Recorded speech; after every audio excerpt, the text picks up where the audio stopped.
Hello दोस्तों, मैं हूं नवीन और स्वागत है मेरे यूट्यूब चैनल पे।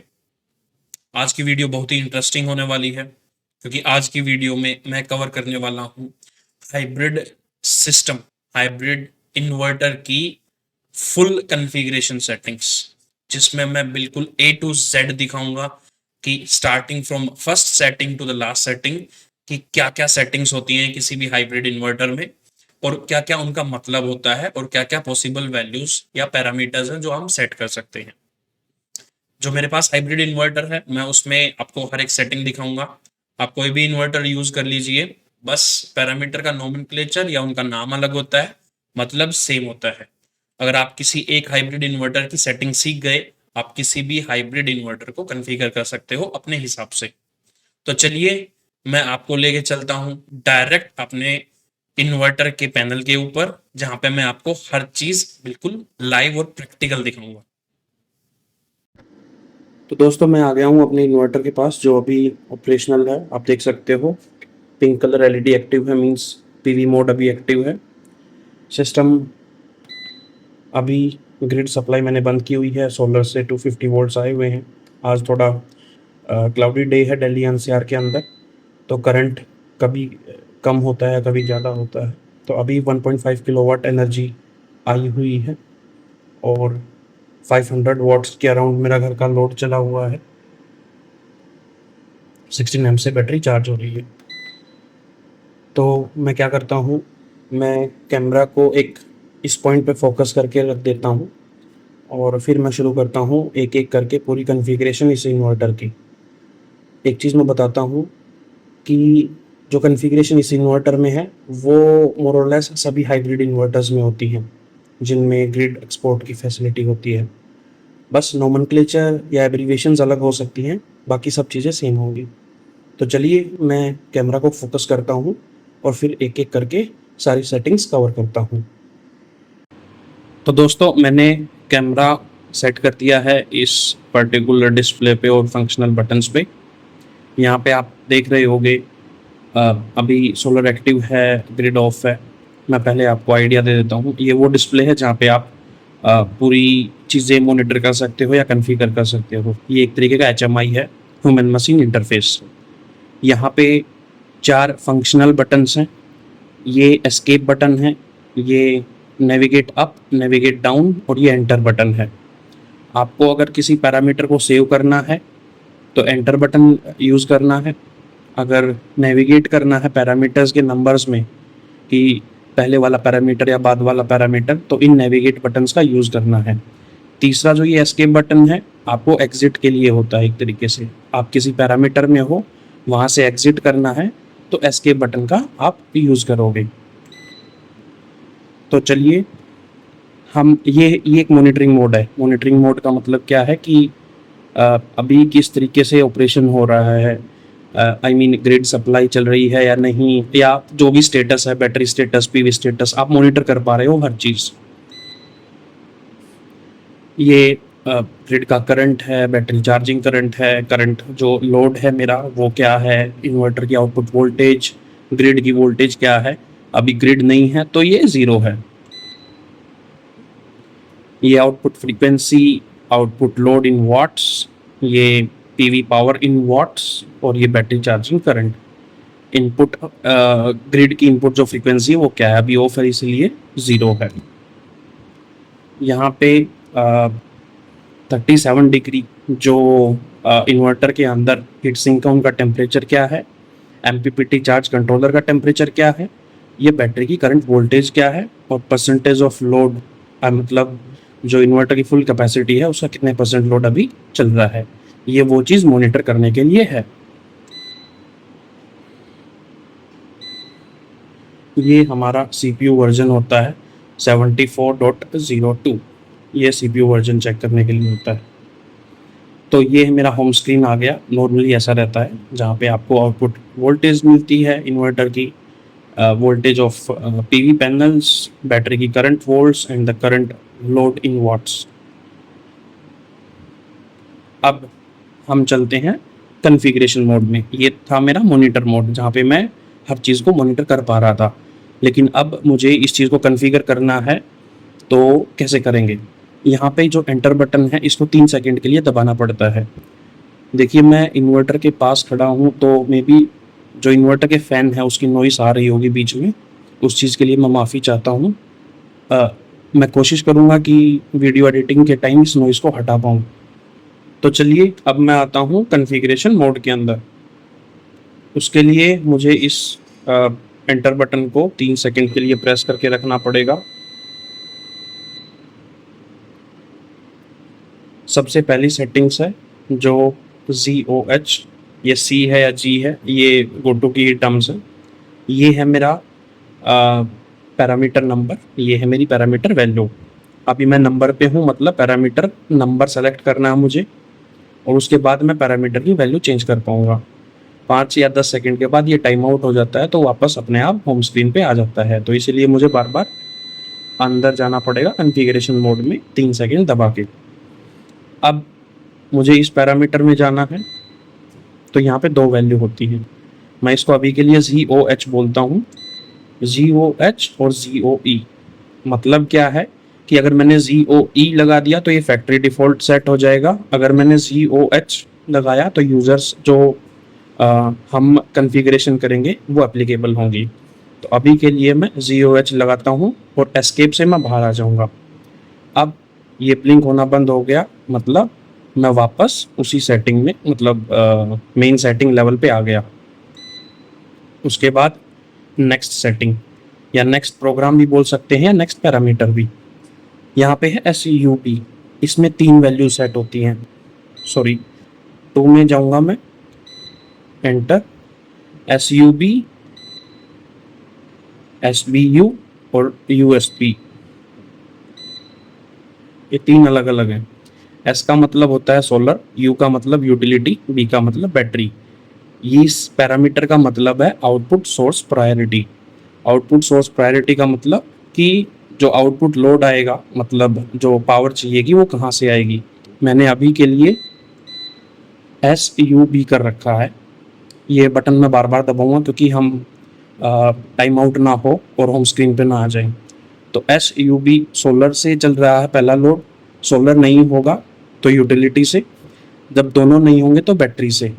लेकिन एक कंडीशन ये भी आ सकती है कि सोलर की एनर्जी सफिशिएंट नहीं है तो सोलर और यूटिलिटी दोनों मर्ज होके लोड को चलाएंगे, और जब सोलर और यूटिलिटी नहीं है तो बैटरी से लोड चलेगा।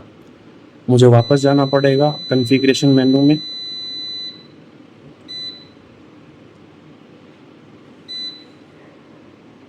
दूसरा पैरामीटर है सोलर बैटरी यूटिलिटी। यूटिलिटी मतलब ग्रिड सप्लाई। सबसे पहले सोलर से लोड चलेगा, फिर बैटरी से चलेगा, या सोलर कम है तो दोनों के कॉम्बिनेशन से चलेगा, और बैटरी एक सर्टेन पॉइंट के नीचे आ गई तो यूटिलिटी पे चल जाएगा। बैटरी लो हो गई तो यूटिलिटी पे लोड स्विच हो जाएगा।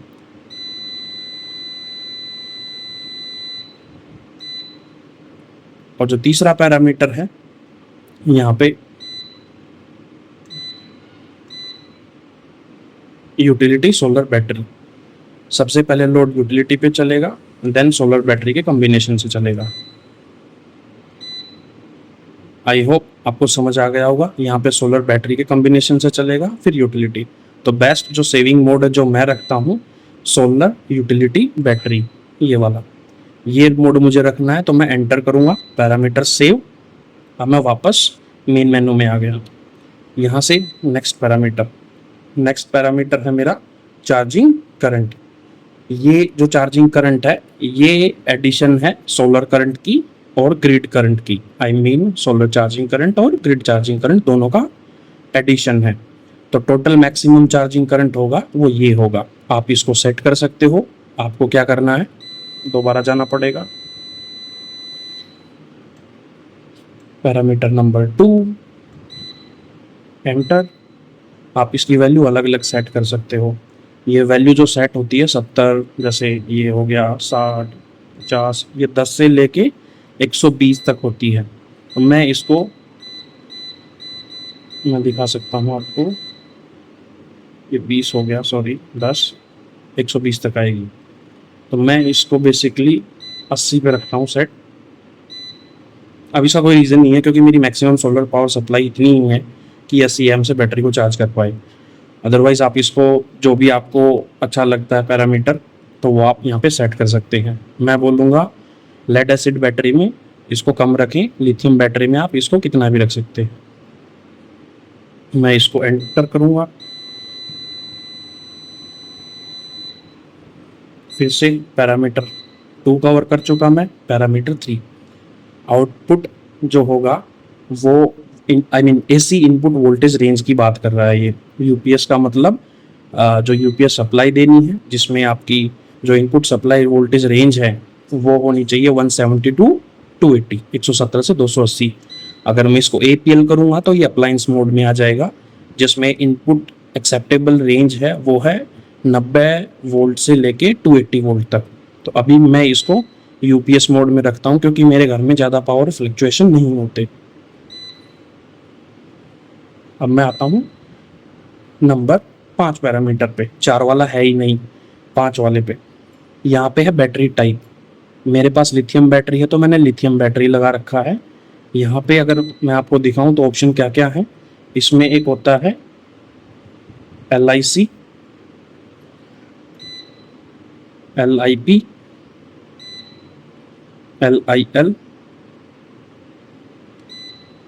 AGN, FLD, USE। देखिए मैनुअल से लिथियम बैटरी है ये यूज़र डिफाइन है। हम अपने CV या क्या बोलते हैं बल्क चार्जिंग, फ्लोट चार्जिंग या absorption charging, user defined functions चलेंगे यहाँ पे। फ्लड मीन्स फ्लडेड बैटरी आप चला सकते हैं। AGN एक ये सील्ड जो मेंटेनेंस फ्री वाली बैटरी होती है ये उसके लिए होता है, इसका मैं नहीं बता सकता। ये LIL ये गो टू स्पेसिफिक है, ना ही इन्होंने यूज़र मैनुअल में उसको एक्सप्लेन किया है। तो ये था मेरा बैटरी टाइप सेलेक्ट करने के लिए, मैंने उसको लिथियम बैटरी के ऊपर लगा रखा है LIB एंटर। मैं उसके बाद नेक्स्ट पैरामीटर 6 नंबर ये है auto restart when overload occurs. यहाँ पे LTE इसका मतलब क्या है कि रिस्टार्ट इनेबल कर रखा है। यहाँ पे LTD मतलब डिसेबल। अब ये आगे की टर्म क्या है ये मुझे नहीं पता, ये गो टू स्पेसिफिक है। डिसेबल में डिसेबल करना है, इनेबल में इनेबल करना है। मैंने इनेबल कर रखा है। एग्जिट लेता हूँ यहाँ से। नेक्स्ट पैरामीटर ये है सेम ओवरलोड अगर आता है टेम्परेचर की वजह से, शायद T टेम्परेचर की वजह से है, टेम्परेचर रिस्टार्ट इनेबल, तो मैंने इनेबल कर रखा है। आप इसको डिसेबल भी कर सकते हैं, 2 ही वैल्यू आती हैं इसमें, डिसेबल या इनेबल, तो मैंने इनेबल कर रखा है। अब बात करते हैं पैरामीटर नेक्स्ट। 8 वाला पैरामीटर नहीं है इसमें, डायरेक्ट 9 वाला है। इसमें होता है आउटपुट फ्रीक्वेंसी। आउटपुट फ्रीक्वेंसी कितनी है, ये 50 हर्ट्ज है क्योंकि हम इंडिया रीजन में 50 हर्ट्ज चलती है। जैसे हम बाहर के रीजन की बात करें जैसे US हो गया, वहाँ पे 60 हर्ट्ज होती है, तो हमें 50 हर्ट्ज पे इसको सेट रखना है। एंटर। नाउ नेक्स्ट पैरामीटर ये है मेरी आउटपुट वोल्टेज। यहाँ पे 3 वैल्यूज़ होती हैं, 220, 230, 240। मैं आपको दिखा देता हूँ, 230, 240, फिर से 220, तो मैं 220 सेट रखता हूँ जो कि बेस्ट है। उसके बाद आता है मैक्सिमम यूटिलिटी चार्जिंग करंट, ये UTI utility charging current maximum मैंने 30 सेट कर रखा है। मैं अगर दिखाऊं तो ये आपका 2 एम्पियर मिनिमम जाएगा, 2 एम्पियर से लेके, और इसको आप 100 एम्प्स तक सेट कर सकते हो। जैसे मैं दिखाऊंगा आपको, ये 100 आ गया, इसको चेंज करके ये 2 आ गया। एंटर। मैं यूटिलिटी से चार्ज नहीं करता बैटरी को, तो कोई भी वैल्यू रख दो, कोई फर्क नहीं पड़ता। अब आप बोलोगे कि ये डिसेबल कैसे होगा, 2 एम्प्स तो आपने सेट किया है, आगे पैरामीटर्स में वो सेटिंग में वो आपको दिखा दूंगा कि कैसे डिसेबल करना है। उसके बाद ये जो है इसका मतलब है कि 49 वोल्ट पे जो सेटिंग वोल्टेज पॉइंट है, ये एक तरीके का बैक टू यूटिलिटी सोर्स। अगर SBU आपने लगा है प्रोग्राम नंबर 1 में, इसका मतलब ये है कि जो प्रोग्राम नंबर 1 है, ये वाला मैं फिर से दिखाता हूँ। अगर आपने सोलर बैटरी और यूटिलिटी, मैंने नहीं यूज़ कर रखा वो, इसलिए वो पैरामीटर मेरे लिए एप्लीकेबल नहीं है। बट अगर मैं इसको ऐसे लगाऊं कि मुझे सोलर यूज़ करना है पहले, फिर बैटरी यूज़ करनी है, और एक बैटरी एक सर्टेन पॉइंट से नीचे चली जाएगी तो यूटिलिटी पे स्विच कर दो, और बैटरी वापस किसी लेवल पे चार्ज हो जाएगी तो वापस बैटरी पे आ जाओ। ये बी और यू के बीच स्विच होने वाली वो पॉइंट्स हैं, बैटरी वोल्टेजेस हैं।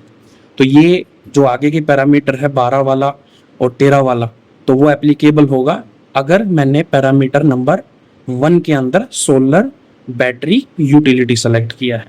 मैं फिर भी समझा देता हूँ यहाँ पे।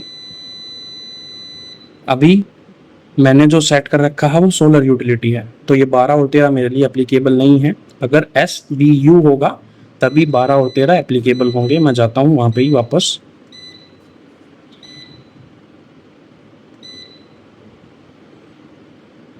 ये वो पॉइंट है कि बैटरी कितनी डिस्चार्ज हो जाए तो वापस यूटिलिटी पे आ जाए, यूटिलिटी पे स्विच हो जाए लोड। और जो 13 वाला पैरामीटर है, ये वो पॉइंट कि बैटरी वापस चार्ज होने लग जाए और किस पॉइंट पे आ जाए कि वापस बैटरी पे स्विच हो जाए लोड। आशा करता हूँ आप समझ गए होंगे। मेरे लिए एप्लीकेबल नहीं है, मैं यूज़ ही नहीं करता, तो इसलिए बाय डिफ़ॉल्ट वैल्यूज़ जो हैं वो सेट हो रखी हैं। मैं आपको रेंज दे देता हूँ इनकी, कि जो 12 वाला पैरामीटर है जिसमें बैटरी डिस्चार्ज होगी तो यूटिलिटी पे स्विच होगी, उसके लिए जो वैल्यूज़ हैं वो होती है 42 वोल्ट से लेके 51 वोल्ट्स तक।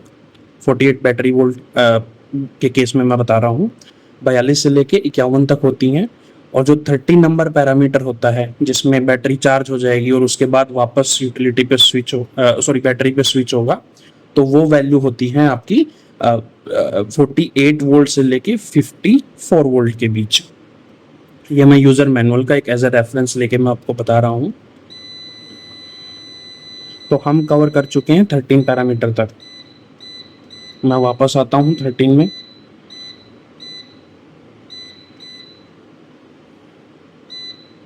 मैं कवर चुका, कवर ये 13 था। उसके बाद डायरेक्ट 16 आता है। ये होता है चार्ज सोर्स प्रायोरिटी जो मैं बता रहा था। अभी OSO है, मतलब ओनली सोलर, मुझे सिर्फ सोलर से ही बैटरी को चार्ज करना है। तो ग्रिड का मैं चार्जिंग करंट कितनी भी वैल्यू सेट करूँ कोई फ़र्क नहीं पड़ता, मैंने सिर्फ सोलर से सेट कर रखा है। तो सोलर का जो करंट है, जो मैक्सिमम चार्जिंग करंट था, जो मैंने शायद दूसरे या तीसरे पैरामीटर में डाला था, वो यहाँ पे एप्लीकेबल होगा। CSO एक होता है कि ये सोलर से भी होगा और यूटिलिटी से भी होगा। पहले सोलर से चार्ज होगा, उसके बाद यूटिलिटी से चार्ज होगा। अगर सोलर सफिशिएंट नहीं है, सोलर बंद हो गया, तो यूटिलिटी से चार्ज होगा। एक है SNU, solar and utility. Solar और यूटिलिटी दोनों मर्ज होके चार्ज करेंगे कितना, जो मैक्सिमम करंट जो हमने डिफाइन कर रखा है। पैरामीटर नंबर आई थिंक 2 था या 3 था, जो भी था, वीडियो रिवर्स करके देख सकते हैं। आई थिंक वो 2 था मैक्सिमम चार्जिंग करंट। तो अभी के लिए मैं पावर सेविंग मोड रखता हूँ। मैं सिर्फ सोलर से चार्जिंग करता हूँ उसको।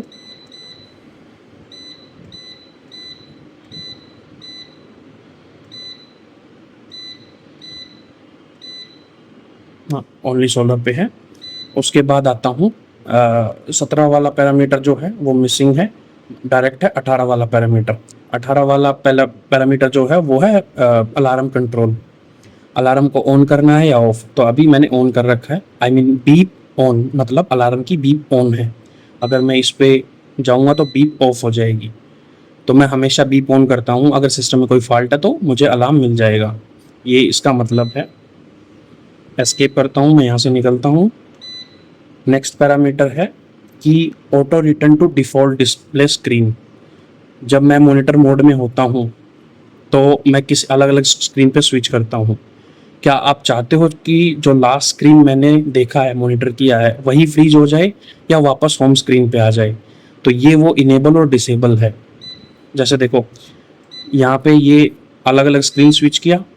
अगर आप चाहते हो कि इसी स्क्रीन पे फ्रीज रहे परमानेंट, आपको यही वैल्यू दिखती रहे, तो उस चीज़ को डिसेबल करना पड़ेगा। अगर मैंने वो चीज़ इनेबल कर दी है तो वापस मैं होम स्क्रीन पे आ जाऊंगा।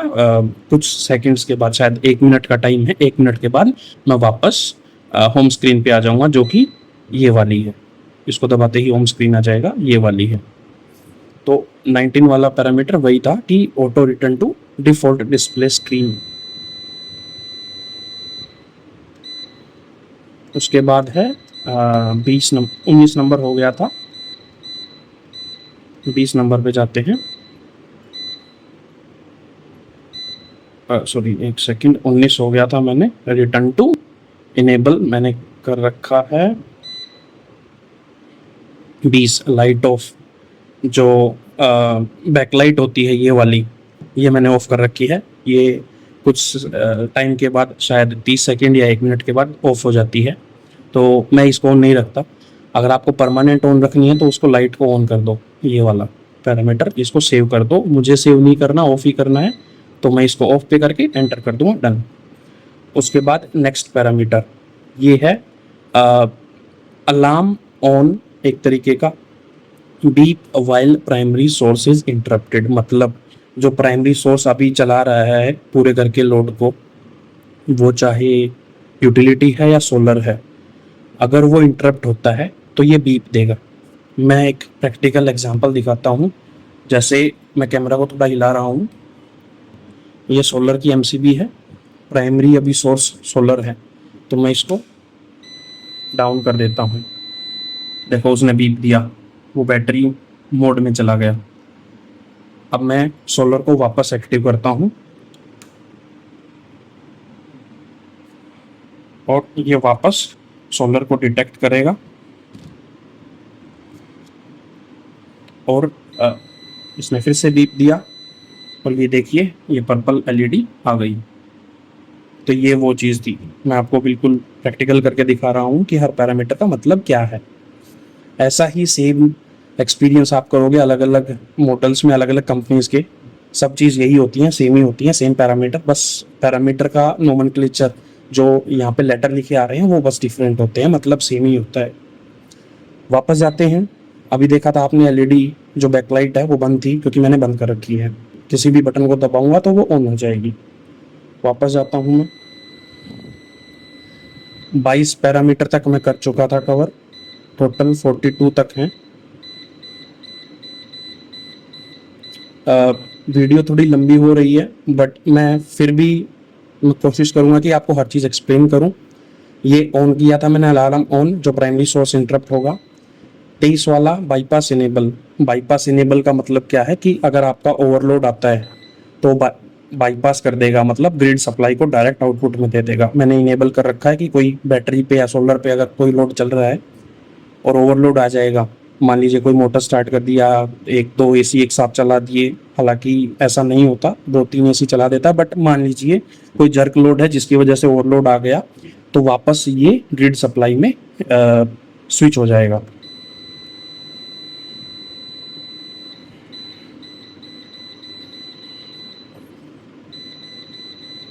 उसमें 2 ऑप्शन थे, इनेबल करो या डिसेबल करो। नंबर 23 था वो, बाईपास इनेबल। बाईपास डिसेबल में BYD मिलेगा, डिसेबल में दिखा देता हूँ, BYD या BYE, ठीक है। एस्केप करता हूँ यहाँ से। 25 नंबर, ये रिकॉर्ड फॉल्ट इनेबल। आपको फॉल्ट रिकॉर्ड करने हैं, सेम फॉल्ट इनेबल या डिसेबल, 2 ही चीज़ होती है इसमें। तो मैं इनेबल रखता हूँ तो मुझे दिख जाता है ऐप में कि फॉल्ट क्या था। अब ये चीज़ आ गई स्पेसिफिकली चार्जिंग वोल्टेज। वहाँ पे मैंने एक बार बताया था कि बैटरी टाइप सेलेक्ट करना है, तो वह मैंने लिथियम की है, तो यहाँ पे ये चीज़ एप्लीकेबल नहीं है। लेकिन मैं अगर वहाँ पे यूज़र मोड बैटरी लगाता हूँ तो ये पैरामीटर हमें सेट करने पड़ते हैं। चार्जिंग वोल्टेज, तो ये है बल्क चार्जिंग वोल्टेज। तो आप कितनी सेट करते हैं, ये 0.1 में चेंज होगा। जैसे मैंने 58.4 दे रखा है, मैं इसको 50, एक सेकेंड, मैं, अच्छा ठीक है, ये चेंज नहीं होगा क्योंकि मैंने लिथियम डाल रखी है। मुझे वहाँ से यूएससी मोड में आना पड़ेगा, यूज़र डिफाइन मोड में, तभी ये चेंज होगा। बट मैं आपके लिए बता देता हूँ कि आप इसको ऊपर नीचे करोगे तो 0.1 में डिफरेंस आएगा। ऐसे ही ये चार्जिंग, ये एंटर है, सॉरी, नेक्स्ट है ये same charging voltage float level पे है, फ्लोट वोल्टेज वहाँ पे था चार्जिंग वोल्टेज बल्क चार्जिंग, ये फ्लोट वोल्टेज आप सेट कर सकते हो अपनी बैटरी के हिसाब से। तो इसकी वैल्यूज जो होती हैं फ्लोटिंग में ये अलग अलग होती हैं, जैसे हर बैटरी के लिए 50, किसी के लिए 51 होती है, किसी के लिए 55 होती है, 54। तो आप अपनी बैटरी पे लगा लीजिएगा। उसके बाद 29 है, ये वैल्यूज मैं आपको क्लियरली नहीं बता रखा, बता रहा रीजन कि हर बैटरी की अलग अलग वैल्यूज होती हैं। आपको बैटरी शीट पढ़नी है, उसके हिसाब से वैल्यू सेट करनी है। बस मैं आपको ये दिखा रहा हूँ कि वैल्यूज सेट कैसे करते हैं। उसके बाद है पैरामीटर 29 लो कट ऑफ, कि बैटरी किस वैल्यू पे चली जाए तो बैटरी कट ऑफ कर जाए, सिस्टम बंद हो जाए, अगर यूटिलिटी नहीं है और सोलर भी नहीं है तो।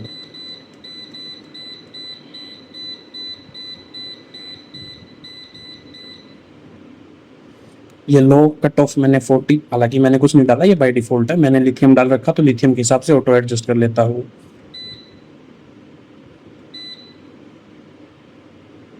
29 30 का जो पैरामीटर है मेरा, ये EDS, ये होता है बैटरी इक्विलाइजेशन, जो होती है कि मुझे बैटरी इक्विलाइजेशन इनेबल करना है या डिसेबल करना है।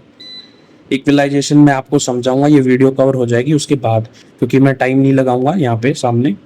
मैं इसको इनेबल या डिसेबल कर सकता हूँ। EN आएगा तो इनेबल हो जाएगा, DS ये डिसेबल है। ये एक सेकेंड मैं एंटर करूँगा, 30 है, 30 में एंटर किया, इक्वलाइजेशन डिसेबल, सॉरी इससे होगा, सॉरी मैं समझ गया, मैंने लिथियम सेट कर रखा तो लिथियम इक्वलाइजेशन नहीं होता, मुझे वापस यूज़र डिफाइंड मोड सेलेक्ट करना पड़ेगा, तभी मैं ये चीज़ चेंज कर सकता हूँ। मैं आपको लास्ट में वो चीज़ भी करके दिखाऊंगा। उसके बाद है parameter number 31 battery equalization voltage. Equalization voltage यहाँ पे मैं सेट कर सकता हूँ, तो बैटरी टू बैटरी डिफरेंट होती है, आप यहाँ पे जाके सेलेक्ट कर सकते हैं। अभी के लिए डिसेबल है क्योंकि मैंने लिथियम बैटरी सेलेक्ट कर रखी है। इक्वलाइजेशन टाइम और इक्वलाइजेशन टाइम आउट यहाँ पे होता है, 90 मिनट्स का टाइम है इक्वलाइजेशन, कितनी देर तक बैटरी इक्वलाइज होगी। उसके बाद इक्वलाइजेशन टाइम आउट 120 मिनट के बाद वो टाइम आउट हो जाता है। इक्वलाइजेशन क्या होता है कि बैटरी चार्ज होने के बाद कुछ इंटरवल के बाद, लेट से कि 90 मिनट या 120 सॉरी 90 दिन या 120 दिन या आपको 3 महीने में के बाद आपको बैटरी को इक्वलाइज करना है, कि मतलब उसको रिस्टोर करना है, कुछ ज़्यादा वोल्टेज से उसको चार्ज करना है ताकि सल्फेशन की प्रॉब्लम फिक्स हो जाए, तो ये वो चीज़ है।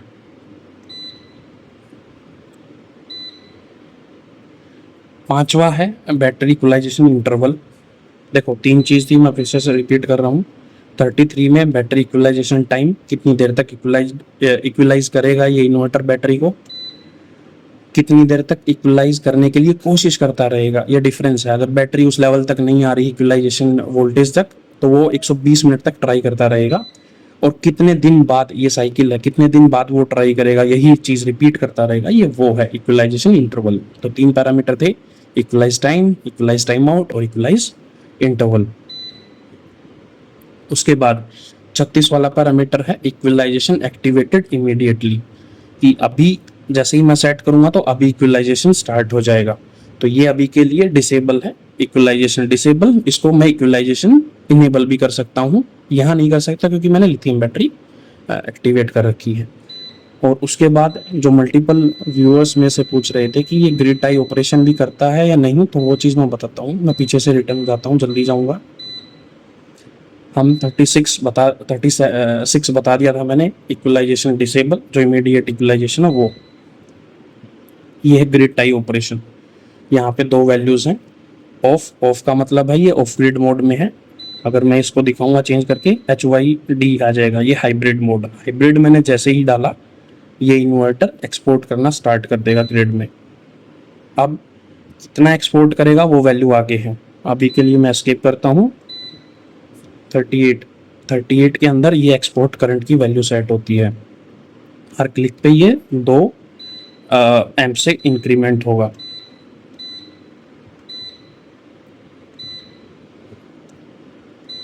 कितने एम्प्स आपको करंट एक्सपोर्ट करना ग्रिड में, ये वो चीज़ है। मैं इसको यूज़ नहीं करता, ऑफ ग्रिड मोड में यूज़ करता हूँ, तो ये मेरे लिए कोई मायने नहीं रखती ये चीज़, तो मैं इसको एस्केप कर देता हूँ। बट आपके लिए ग्रिड एक्सपोर्ट करंट जो है वो आप यहाँ पे दिखा सकते हो सर्टिफिकेट में।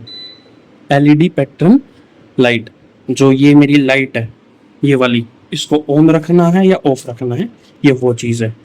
यहाँ पे LON LOF 2 वैल्यूज होती है, मैं इसको ऑन रखता हूँ ऊपर वाली को।